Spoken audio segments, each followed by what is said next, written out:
오늘 이 아침 저들에게 주신 하나님의 말씀은 디도서 1장 5절로부터 9절까지의 말씀입니다. 저와 여러분이 한 절씩 교독한 후에 마지막 9절은 합독하시겠습니다. 내가 너를 그레네에 남겨둔 이유는 남은 일을 정리하고 내가 명한 대로 각 성의 장로들을 세우게 하려 함이니 책망할 것이 없고 한 아내의 남편이며 방탕하다는 비난을 받거나 불순종하는 일이 없는 믿는 자녀를 둔 자녀야 할지라. 감독은 하나님의 청지기로서 책망할 것이 없고 제 고집대로 하지 아니하며 급히 분내지 아니하며 술을 즐기지 아니하며 부타하지 아니하며 더러운 이득을 탐하지 아니하며 오직 나그네를 대적하며 선행을 좋아하며 신중하며 의로우며 거룩하며 절제하며. 다 읽겠습니다. 믿고 말씀의 가르침을 그대로 지켜야 하니 이는 능히 바른 교훈으로 권면하고 거슬러 말하는 자들을 책망하게 하려 함이라. 아멘. 이는 하나님의 말씀입니다. 여러분, 리더십이라는 그런 말을 듣게 되면 보통 무엇이 떠오릅니까? 결단력, 추진력, 사람들을 막 휘어잡고 이끄는 카리스마, 이런 것들을 생각할 수가 있습니다. 대부분 무엇을 그 사람이 해낼 수 있는가, 이것에 대해서 생각하기 마련이죠. 근데 이 질문에 대하여 조금 다르게 답한 사람이 있습니다. 프랜시스 헤셀바인이라는 여성인데요. 1976년부터 1990년까지 미국 걸스카우트를 이끌면서 침체되었던 그런 조직을 다시 되살려냈고요. 또 이후로 뛰어난 그런 리더십을 인정받아서 미국 최고의 민간인 훈장인 대통령 자유 훈장까지 수상한 사람이 바로 이 여인입니다. 이 헤셀바인은 리더십에 대해서 이런 말을 남겼습니다. 한번 잘 들어보시기를 원합니다. 리더십은 무엇을 하느냐보다 어떤 사람이 되느냐의 문제입니다. 네, 그렇습니다. 많은 성과를 이루어낸 헤셀바인이 정작 중요하게 여긴 것은 무엇을 해낼 수 있냐만이 아니라 어떤 사람이냐는 것이었습니다.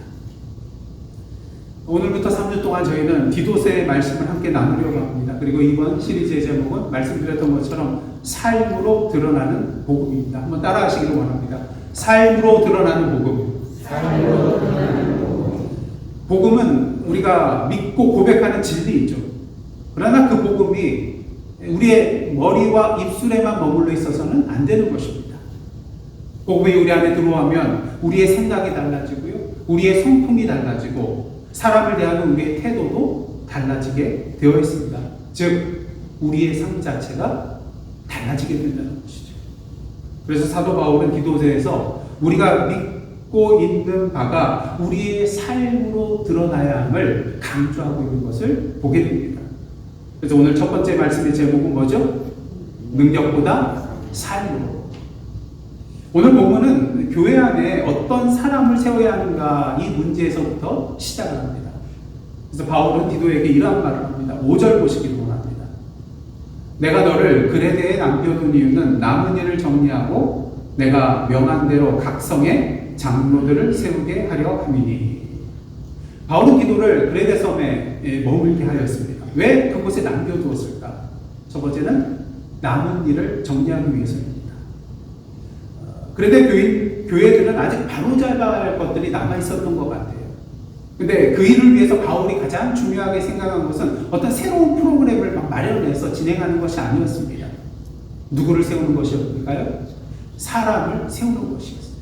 그래서 디도서 보면은 장로, 감독, 사실 동일한 그런 표현입니다. 그래서 장로, 감독을 세우려 함이었다는 것이죠. 교회를 세우는 일에 있어서 사람을 세우는 일이 그만큼 중요했던 것입니다. 자, 그렇다면 어떠한 사람을 세워야 할까요? 6절로부터 9절 말씀을 보시면 바울이 제시하는 교회의 지도자의 자격을 보면 한 가지 눈에 띄는 점이 있습니다. 대부분의 내용을 보면 그 사람의 삶과 성품에 관한 그런 내용을 우리가 보게 된다는 것입니다. 물론 능력이 중요하지 않다는 말씀을 드리는 것이 아닙니다. 구절을 보시면 말씀을 붙들고 바른 교훈으로 권면하고 거슬러 말하는 그런 사람들을 책망할 수 있어야 한다고 말하고 있거든요. 그러니까 말씀을 가르치고 분별할 수 있는 능력도 분명히 있어야 하는 것입니다. 그런데 바울은 어떤 구체적인 능력을 말하기에 앞서서 먼저 삶에 대해서 이야기를 하고 있어요. 그래서 오늘 우리가 붙들어야 할 것은 바로 이것입니다. 능력보다 삶이 먼저라는 거예요. 바울은 그 사람이 얼마나 무엇을 잘할 수 있는가를 묻기 전에 그 사람이 지금 어떤 사람으로 살아가고 있는가에 대해서 집중하고 있어요. 자, 그렇다면 바울은 지도자의 신앙이 어디에서 드러나야 하는가 말하고 있습니까? 먼저 바울이 말하는 것은 가정에서의 삶이에요. 6절 말씀 보시기로 합니다. 한번 다 함께 읽겠습니다. 책망할 것이 없고 한 아내의 남편이며 방탕하다는 비난을 받거나 불순종하는 일이 없는 믿는 자녀를 둔 자라야 할지라. 지도자의 자격을 말하면서 바울이 가장 먼저 구체적으로 살펴보는 삶의 자리가 어디예요? 강단이 아니에요. 회의실이 아니에요. 회사가 아니에요. 일반 사회, 그런 공동체가 아니에요. 바로 가정입니다. 우리는 보통 사람을 평가할 때 밖에서 그 사람이 어떻게 행동하는가에 대해서 유심히 살펴봅니다. 그런데 사도 바울은요, 먼저 그 사람이 가장 가까운 관계 속에서 어떠한 모습으로 살아가고 있는가, 여기에 대해서 집중을 하고 있어요. 왜 그렇습니까? 저도 지금 강단에 섰지만, 여기에서의 모습은 제가 준비할 수가 있어요. 어떻게 해야 된다. 또 설교 원고를 다듬듯이 말과 행동도 다듬을 수가 있어요. 저도 설교 원고 작성하면 한 번으로 하고 딱 끝나는 게 아닙니다. 또 살펴보고 또 수정하고 또 좋은 편으로 만들고 계속해서 수정해 나가는 그런 작업을 해요. 여러분 교회 와서요, 그냥 한두 시간 정도는 정말 다른 사람들의 눈에 좋은 사람으로 행동할 수가 있어요. 좋은 말을 할 수도 있고요. 또 어떨 때는 경건한 모습으로 보여줄 수도 있어요. 그런데 어떻습니까? 가장 가까운 사람들, 특히 가족에 대해서는요, 나의 본 모습을 숨길 수가 없습니다. 그래서 여러분들 우리가 수련회 가는 이유는요, 가면은 다 보여요. 같이 살다 보니까 이틀 동안 같이 먹고 자고 어울리다 보면은요, 그 사람이 보이지 않던 그런 모습들이 보여요. 그래서 저 사람이 정말 한결같은 사람이구나, 아니면 교회하고 좀 다르네, 이런 모습도 나타날 수가 있다는 것이죠. 여러분도 어떻습니까? 피곤하거나 또 일이 마음대로 막 풀리지 않을 때, 또 배우자의 말이 좀 서운하게 들릴 때, 가족이 내 기대대로 막 움직여주지 않을 때, 그때 나도 모르게 불쑥 튀어나오는 나의 숨겨져 있던 본성의 모습이 드러납니다. 그래서 나의 신앙의 신실성이라는 것은 가장 가까운 관계 속에서 어떻게 돼요? 드러납니다. 근데 여기서 우리가 한 가지 분명히 해야 됩니다. 이 말씀은 먼저 교회 지도자라는 직분자를 세우는 기준이라고 할 수가 있어요. 근데 그렇다고 완벽한 가정을 이루어야 한다는 그런 뜻은 아닙니다. 여러분 신실하게 자녀를 양육해서도 자녀가 자신의 의지와 선택을 가지고 다른 길로 갈 수도 있거든요. 그것을 가지고 곧바로 부모가 잘못 신앙으로 양육했어, 이렇게 판단할 수는 없다는 것입니다. 여러분 완벽한 남편이 있습니까? 완벽한 아내가 있습니까? 완벽한 부모가 있습니까? 없잖아요. 그렇게 오늘 본문이 우리에게 보여주는 중요한 원리는 완벽한 삶의 모습이 아니에요. 얼마만큼 삶의 일관성이 있냐는 거예요. 얼마나 항상성이 있냐는 거예요. 교회에서의 나의 모습과 집에서의 나의 모습과 사회에서의 나의 모습이 달라서는 안 된다는 거예요. 그래서 오늘 우리 모두 자신에게 이렇게 질문할 수 있을 것입니다. 가장 가까운 사람들이 보는 나의 모습은 어떤 것일까? 옆에 분 한번 바라보세요. 가장 가까이 앉으신 분들이잖아요. 그분들의 눈에 나는 정말 어떠한 삶의 모습으로 비춰지고 있을까? 다른 사람에게는 친절한데 보통 보면 가족한테는 쉽게 짜증을 낼 수가 있어요.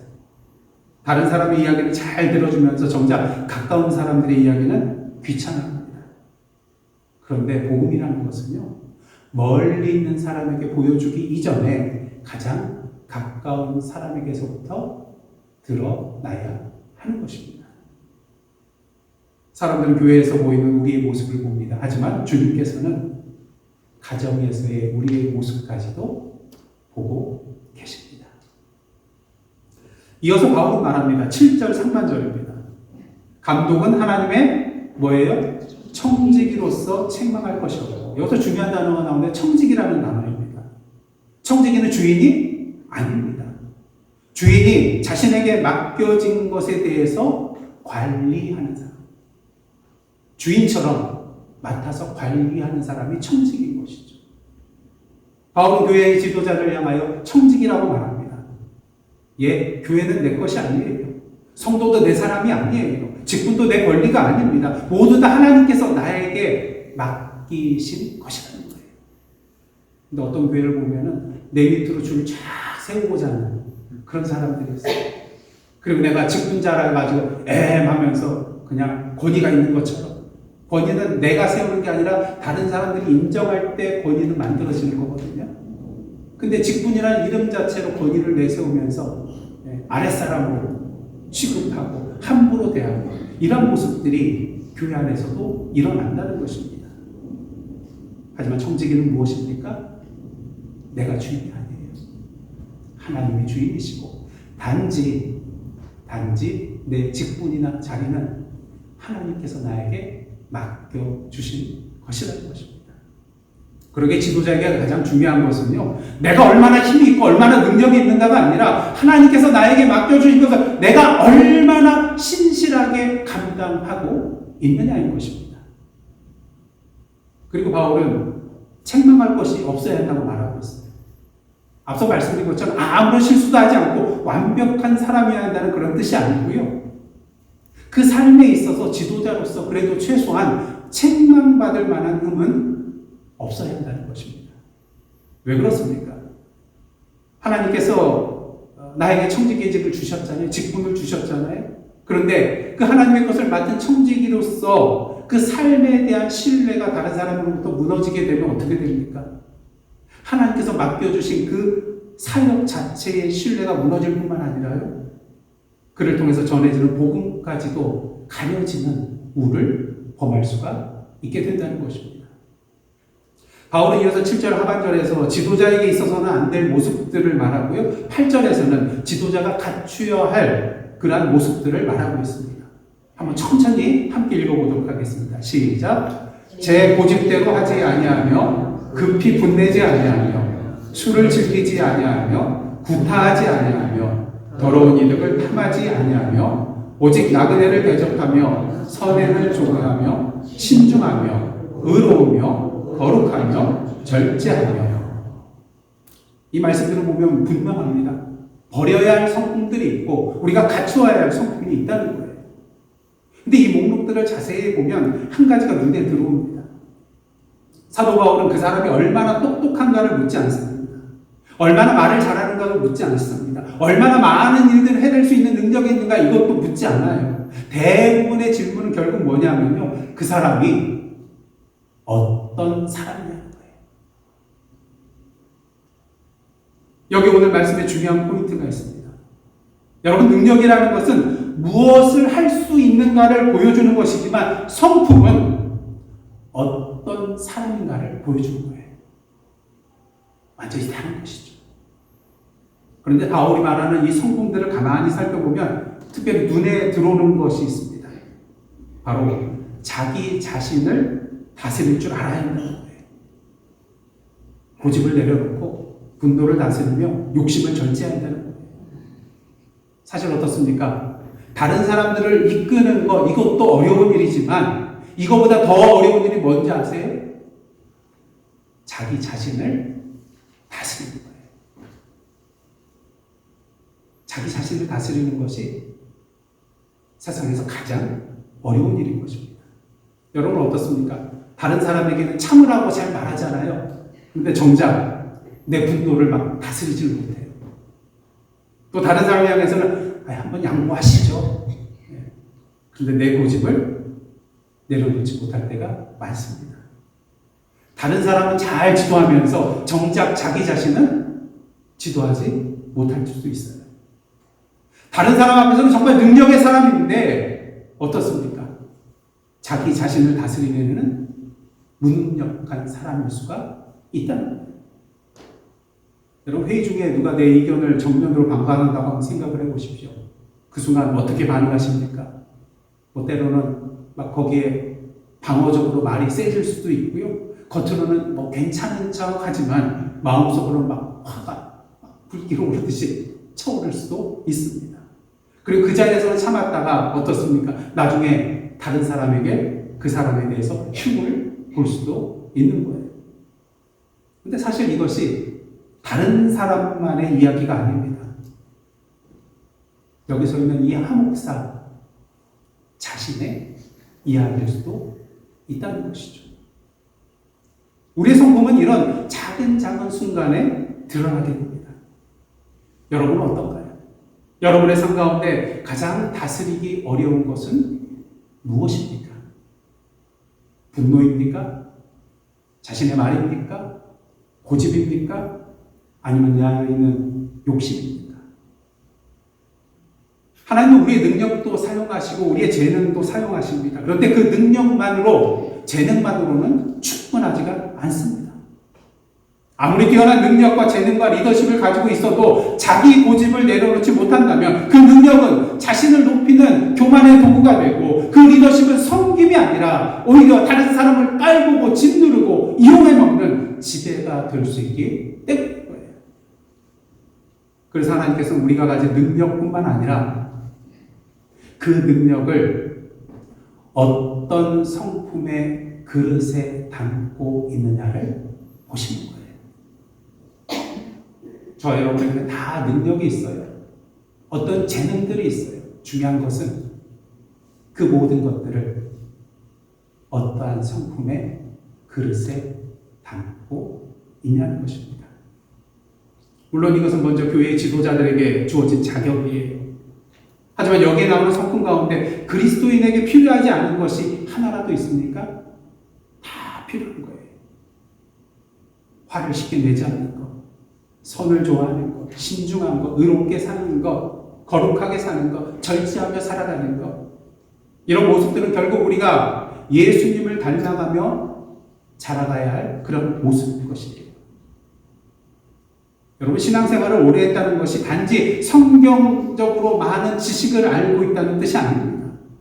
단순히 직분을 맡아서 교회를 많이 하게 되었다는 그런 뜻만도 아닙니다. 신앙생활을 오래 하면 할수록 예전보다 덜 화를 내고 예전보다 덜 고집을 부리며 조금 더 기다려주고 조금 더 참아주고 조금 더 품어주고 조금 더 절제하고 조금 더 선을 행하는 것을 좋아하는 그러한 사람이 되어야 하는 것입니다. 이것이 바로 복음이 삶으로 드러나는 모습인 것입니다. 마지막으로 바울은 이러한 말을 합니다. 9절 말씀 한번 다 함께 읽겠습니다. 시작. 믿은 말씀의 가르침을 그대로 지켜야 하니 이는 능히 다른 교훈으로 권면하고 거슬러 말하는 자들을 책망하게 하려 함이라. 지도자의 마지막 자격은 말씀이에요. 바울은 지도자가 믿은 말씀의 가르침을 그대로 뭐 해야 된다고 말하고 있습니까? 지켜야 한다고 말하고 있어요. 말씀을 단지 아는 것과 말씀을 굳게 붙드는 것은 다른 차원입니다. 아는 것은 그저 지적인 차원의 그런 문제이지만 그 말씀을 붙든다는 것은 그 말씀이 내 삶에 뭐가 된다는 거예요? 기준이 된다는 거예요. 내 생각과 하나님의 말씀이 충돌할 때 우리는 말씀을 선택해야 됩니다. 내 감정과 하나님의 말씀이 충돌할 때 우리는 그 말씀을 붙들어야 됩니다. 세상의 가치와 이 말씀의 가치가 충돌할 때 우리는 말씀 편에 굳게 서야 하는 것입니다. 이렇게 우리가 하나님의 말씀을 굳게 붙들고 있을 때 두 가지 일을 할 수가 있습니다. 첫째는 바른 교훈으로 권면하는 거예요. 다른 사람들을 진리 안에서 세울 수가 있게 되는 것입니다. 또 하나는 거슬러 말하는 자들을 책망할 수 있게 되는 것입니다. 무엇이 진리인지 거짓인지 잘 분별하고 있으니까요. 그래서 교회를 거짓된 그런 잘못된 가르침으로부터 굳게 지켜나갈 수 있게 되는 것입니다. 근데 사도 바울이 이 말씀을 왜 이렇게 강조했는지에 대해서는 바로 뒤를 보면 우리가 더욱더 분명하게 알 수 있습니다. 10절부터는요, 바울은 그레도 교회 안에 있는 거짓 교사들에 대한 이야기를 하고 있습니다. 그리고 16절을 보시면요, 이러한 강한 말을 하고 있어요. 16절 보시기 바랍니다. 그들이 하나님을 시인하나 무엇으로요? 행위로는 부인하니 가증하는 자요, 복종하지 않는 자요, 모든 선한 일을 버리는 자니라. 잘 주목해 보세요. 그들이 하나님의 말씀을 버렸나요? 아니요, 버리지 않았어요. 하나님을 다 입술로 시인했어요. 입술로는 내가 하나님을 믿습니다. 내가 하나님을 압니다. 내가 말씀을 알고 있습니다. 이렇게 말해요. 그런데 무엇으로 그 모든 것을 다 부인하고 있어요? 자신의 행위로 부인하였다는 거예요. 입술로는 하나님을 시인하지만 정작 그 고백과 그들의 삶이 완전히 달랐다는 것입니다. 여러분, 참된 믿음이란 무엇입니까? 입술로 고백하는 그 복음이 우리의 삶으로 드러나는 것이 바로 참된 믿음인 거예요. 그래서 디도서 1장을 보면요, 아주 선명한 대조가 나타나고 있습니다. 한쪽에서는 말씀을 굳게 붙들고 그 말씀 안에서 합당하게 살아가고 있어요. 근데 다른 한쪽에서는 거짓 교사들이 어떻습니까? 하나님의 말씀을 안다고 자부하면서도 삶으로는 그 말씀과 고백을 부인하는 사람들이었다는 것입니다. 여기서 오늘 말씀의 제목이, 우리 시리즈의 제목이 다시 살아납니다. 삶으로 드러나는 복음. 복음은 우리의 입술의 고백에만 머물지 않습니다. 우리의 삶으로 드러납니다. 근데 또 이렇게 하다 보니까요, 단순하게 생각할 수가 있어요. 우리가 삶을 강조한다고 해서 기독교 신앙을 단순히 그냥 좋은 사람은 됩시다, 착하게 삽시다, 선한 일을 많이 하면서 살아갑시다, 이러한 이야기로 만들어서는 안 된다는 거예요. 사도 바울이 말하는 이 삶이라는 것은 단순한 착한 삶의 차원을 넘어가는 것입니다. 말씀 위에 세워진 삶이에요. 말씀을 붙들기 때문에 생각이 바뀌고, 말씀을 붙들기 때문에 나의 가치관이 바뀌고, 말씀을 붙들기 때문에 나의 성품이 바뀌며, 그 변화가 우리의 삶으로 자연스럽게 드러나는 그러한 삶인 것입니다. 오늘 본문을 보면요, 바울이 어디에서부터 지금 시작했어요? 가정에서, 그리고 성품을 말하고 마지막으로 말씀에 대해서 얘기를 합니다. 그래서 이 순서를 따라가다 보면요, 겉으로 드러나는 삶에서 점점 그 삶을 지탱하는 중심으로 들어가는 것을 보게 돼요. 그래서 그 사람의 가정에서의 삶을 보면 그 사람의 뭐가 보여요? 성품이 보입니다. 그리고 그 성품을 보면 그 사람이 지금 뭘 붙들고 살아가고 있는지가 눈에 보이게 됩니다. 그래서 역으로 생각해서, 그렇다면 이 모든 변화는 어디에서 시작이 되는 것일까요? 바로 말씀에서 시작된다는 거예요. 우리가 말씀을 붙들 때 결국 그 말씀이 우리를 붙들고 변화시킵니다. 그 말씀이 우리의 생각과 마음에 역사하시고 우리의 성품 자체를 변화시켜 나가게 되죠. 그리고 변화된 성품은 어디에서 가장 먼저 드러날까요? 우리의 가정, 우리 가장 가까운 사람과의 이런 관계 속, 우리의 일상의 관계 속에서 드러나게 된다는 것입니다. 결국 말씀에서 시작된 변화가 성품을 거쳐서 우리의 관계와 삶으로 이어지게 되는 것이죠. 그러므로 말씀을 많이 알고 듣고 믿고 있는데, 만약 나의 성품이 변화되지 않고 가장 가까운 사람을 대하는 태도도 달라지지 않았다면 다시 한번 나를 돌아봐야 한다는 것입니다. 말씀은 우리의 머릿속에 저장되기 위해서만 주어진 것이 아니라 우리의 삶이 되기 위하여 주어진 것이기 때문인 것입니다. 사랑하는 성도 여러분, 오늘 이 시간 하나님께서 주신 말씀 앞에서 우리 자신에게 다시 한번 물어봤으면 좋겠습니다. 가장 가까운 관계 속에서 나는 어떤 사람인가? 나의 성품은 정말 예수 그리스도를 닮아가고 있는가? 말씀을 혹시 머리로만 알고만 있는 것은 아닌가?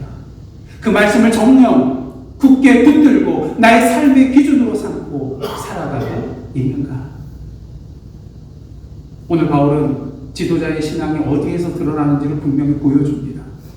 가정에서 드러나고요, 성품에서 드러나고요, 그리고 말씀을 붙드는 삶에서 드러납니다. 하나님은 우리의 능력도 사용하시고 재능도 사용하십니다. 하지만 오늘 사도 바울이 강조하는 것은 능력이 아니라 그 사람의 삶의 모습입니다. 능력보다 삶이 먼저인 것입니다. 근데 여기서 한 가지 질문이 생겨납니다. 과연 이러한 삶이 우리의 힘만으로 가능한 것인가? 우리의 결심과 인간적인 의지만으로 이러한 삶을 살아낼 수 있는가? 쉽지 않습니다. 어쩌면 불가능합니다. 그렇다면 무엇이 우리를 변화시키고 이러한 삶으로 이끌어갈 수 있는가? 바로 그 질문에서 다음 주 말씀이 시작이 됩니다. 디도서 2장 11절과 12절 상반절에서 바울은 이렇게 말합니다. 한번 다 함께 읽겠습니다. 시작. 모든 사람에게 구원을 주시는 하나님의 은혜가 나타나 우리를 양육하시되. 하나님의 은혜인 것입니다. 그 은혜가 우리를 가르치시고 그 은혜가 우리를 양육하십니다.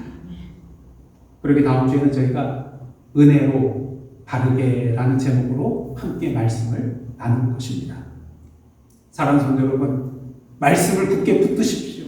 그 말씀을 따라 살아가십시오. 그래야 가장 가까운 관계에서, 그 일상의 자리에서 여러분의 삶을 통하여 예수 그리스도의 복음이 아름답게 드러나기를 주님의 이름으로 축복합니다. 능력보다 삶이 먼저입니다. 기도하시겠습니다. 하나님 아버지, 우리에게 능력을 주시고 주님께서 맡겨주신 일을 감당하게 하시니 감사드립니다. 그러나 능력보다 삶이 먼저임을 잊지 않게 하시고 우리의 말과 고백이 삶으로 이어져 그 주님의 복음을 아름답게 드러내게 하옵소서. 우리의 보복이 되시는 예수님의 이름으로 기도드리옵나이다. 아멘.